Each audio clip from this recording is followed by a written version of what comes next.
Saka! It's their main man again!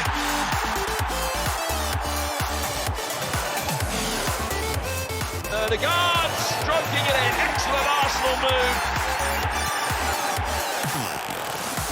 You don't see that very often. What an introduction for Gabriel Martinelli. Odegaard back for Emile Smith Rowe. What a season he is having. They are just fizzing. They're good. They're very good indeed. If you're just joining us, by the way, Martinelli not involved, not even on the bench today. He has had an illness for the last few days, which is a blow to Arsenal. We'll talk about that a little bit later, because I just want to focus, first of all, on this young talent. I know you've got some action on your touchscreen, but as someone who came through at a young age and being lauded as a naturally talented footballer, how good is that quartet that Arsenal have got their hands on? Saka, Martinelli, Smith Rowe, Odegaard, incredible young attacking players.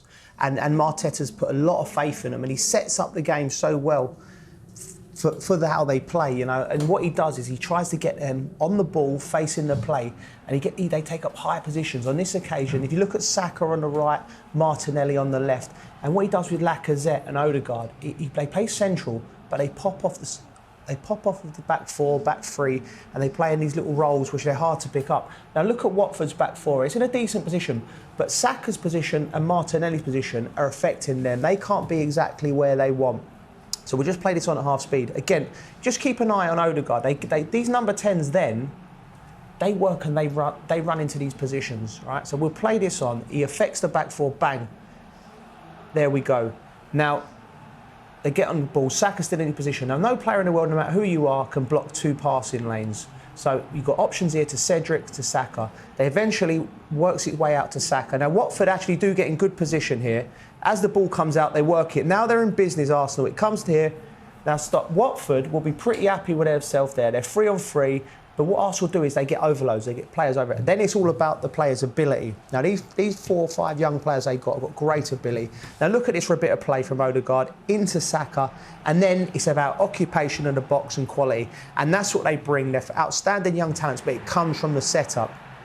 This is the Man City game. Again, as the ball comes in, we'll just stop it there, take it back a second. Right, Lacazette has come out and he's into this position here. Now, he's drawn stones, and what it does, it leaves space behind him. Eventually, what's the whole point of this? Well, they try and get it into Saka's feet. Lacazette turns it round the corner into Saka's feet. Now, Saka, now they're in business. They've got options. Saka can go outside, he can go inside. But what's crucial, again, is the setup. It's the position of Martinelli. It'll be Smith Rowe today. And the reason he's in that position, he affects the distances between players, which allows then to go forward. They break the lines, and then it changes. Now you got Xhaka in this position here. They're so brilliant at throwing players forward, running in behind, affecting players. Xhaka, that's your number 6, and now he's a forward player effectively. His role changes. It runs in, it comes to Martinelli, and then it's about the quality, individual brilliance. He nearly scores a worldie.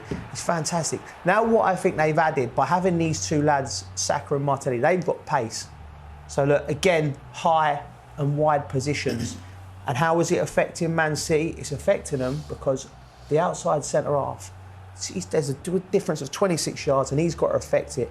And then the positions are set up. Now it's about the quality. The ball comes from Ramsdale. Now just have a look at this. I'm going to slow this down for the touch. That is beautiful. He brings it down. They don't rest on their laurels. I'm thinking maybe in the last few years, certainly the recent history, they might just say, go and beat 3 players and try and score. But the demands on this team to get forward from everywhere, that's Tierney, that's the left back on the corner of your screen there. As they come forward, they join him, and then it's about picking the right pass, decision making. It ends up with Odegaard.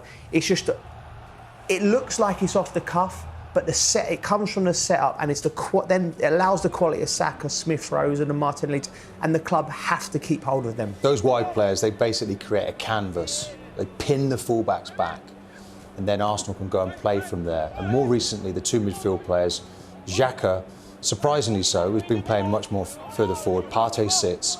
and then Odegaard, who started to play with confidence. He's now joining that party now, and he's joining in. And because they're inverted wingers, they're coming inside onto their strong foot. They're like inside forwards when it goes into that front pair. And don't underestimate Lacazette, because he's really the only experienced player at the top of the team. He's also very important. I'm interested to see today Arsenal, first time they've had to play 2 games in 3 days. They haven't had to do that for over 2 months. So this is a quick turnaround, and they need to be at it, because if they're not, they could run away with this today, Villa, because Villa are really in the mood with good players who are going to get on the ball early in the match. Big day for Smith Rowe as well in for Martinelli, isn't it? Yeah, massive. You know, Martinelli's been the outstanding player for Arsenal in recent games. So Smith Rowe has been in great form earlier on this season, had his injury problems, found it hard to get back in the side with Odegaard, but today's his chance to show why he should be back in the team. Top goal scorer this season. He's hardly been used. I think it's been unfortunate for him, such as the quality now in the England squad. He has got a point to prove today. He could be the player that is a difference for Arsenal in this match.